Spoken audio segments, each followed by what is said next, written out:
मंडी रे चली मिलर राज। राज्य सरकार और जिला प्रशासन मंडी रे कटनी छटनी बंद हवा नहीं कहूथिबा बेले प्रकृत में किंतु यह धर्म को आखिठार सदृश होइछि। शिकारी फाजिछि मिलर, चाषी हेउछि शिकार, देखणा हारी फाजिछंती राज्य सरकार। गत किछि दिन तले ओडिशा सरकार मान्यवर मंत्री मुकेश महालिंग कलाहांडी जिल्लार विभिन्न धान मंडी परिदर्शन करी कटनी छटनी बंद करिया पई आमे धान मंडी परिदर्शन करूछु बोली मत प्रकाश करथिले। केति लेखा कटा जाउछि कोन कहबे कलाहांडी जिल्ला रे मोटामोटी प्राय मंडी रे चाଷ अभियोग करथिना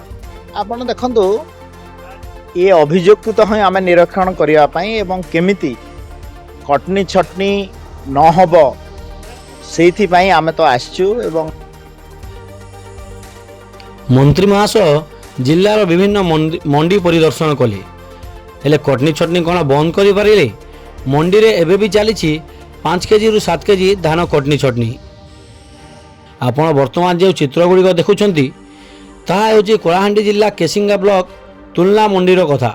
मंडी रे होतिबा कटनी छटनी राज्यर बीजेपी सरकार को मिथ्या प्रतिश्रुति और मिलंक राजनीति को विरोध करी ग्राम पंचायत और समवाय बैंक सामने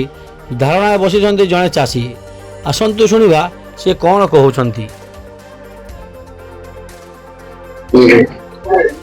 मोर ना धनंजय साहू तुला पंचायत बनपड़ा गाँव पोटापड़ा गोटे पड़ा अच्छी हामलेट विलेज से बासिंदा अच्छी धान अभावी बिक्री चाषी दुख सही नहीं पारिकी चाषी हेरेस वर्षेकर झाल पोछा संपत्ति के रक्त के नहीं हेरेस करी टेकी दबा लागे देखी करी मुझे सही नहीं पारी करी आज मुझे मोर जीवन के निश्चय धान कटनी छटनी जेन आपन कहउछ तो नुआ कथा नहीं। विगत वर्ष बीजेडी सरकार समय भी काटुथिले, बीजेपी सरकार भी काटुथि से टाइम रे 2100 टका धान थिला 7 केजी काटुथिले जा अनुमान पाए इतो 5 केजी की 6 केजी काटुछन जेन के 31 टका देउछ। तो सेते बेले काहे धान नहीं बसी एबे काहे बोले आप मुई तो बहुत प्रोटेस्ट करी आगु करी सब जगह नहीं थाई आगे मीडिया पीडिया नहीं डाकुथे नहीं कहते मु करथिली मोर जीवन रे जति करबा କଥା मु करथिली एका किंतु एबे गत सरकार जेन थिले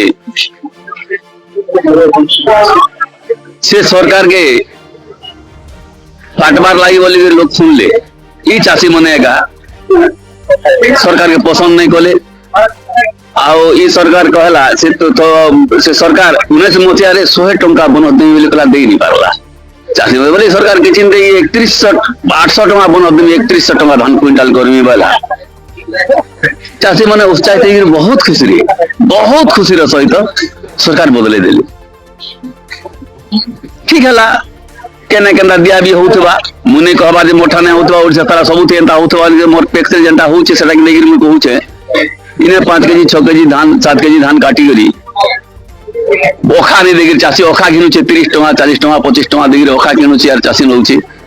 धान नहीं सारला परे तार गोडाउन रे ठाके मारी सारला परे 4 दिन 5 दिन 2 दिन गला परे जाहि तई कोडा टुटा बस्ता दे आनी के तार ओनी लाडा आनी पकय दल चासी नउछे के चासी नसे नला तुम करबा धान तो देई सारला न ओखान लगा करबा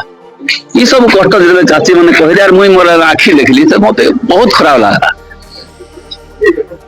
तापरे ई बोल के दे गली असह्य मोर व्यक्तिगत आगे मते असह्य जंत्रणा होउछि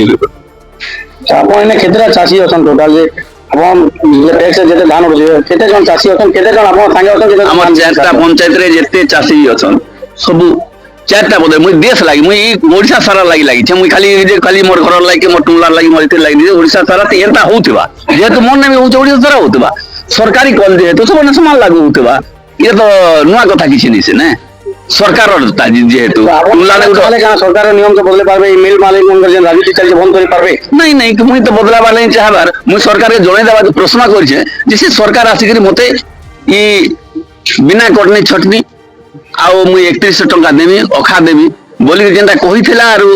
एथेन ताके एफे क्यों मानो कान सेटा कहि दबा अरे कटनी छटनी काथि लागि होचे एती प्रश्न मोर उत्तर देदा मुई जेती लिखी छे हेती उत्तर दे देला मुई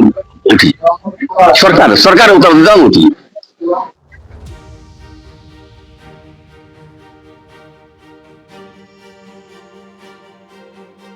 ଚାଷୀ ହେଉ ବା ସରକାର ହେଉ କରିବେ ବା କ'ଣ? ଚାବି ରହିଛି ମିଲର ହାତରେ। ମିଲର କଥାରେ ଯଦି ଧାନ ନ ଉଠେ ତେବେ ମିଲର ଧାନ କିଣିବ ନାହିଁ। ଚାଷୀ ଧାନ ବିକିବ କାହାକୁ? ଏହା ଏକ ବଡ଼ ପ୍ରଶ୍ନବାଚୀ। ସେଥିପାଇଁ ତ ମିଲର ସରକାରଙ୍କ କଥାକୁ ଖାତିର କରୁନାହିଁ, ନିଜେ ମଣ୍ଡିମାନଙ୍କରେ ରାଜୁତି କରୁଛି, କଟନୀ ଛଟନୀ ଆରମ୍ଭ କରିଛି। କେବେ ଏହି କଟନୀ ଛଟନୀ ବନ୍ଦ ହେବ? ସରକାର କେବେ ଏହି କଟନୀ ଛଟନୀ ବନ୍ଦ କରିପାରିବେ ତାହା ଦେଖିବାକୁ ବାକି ରହିଲା।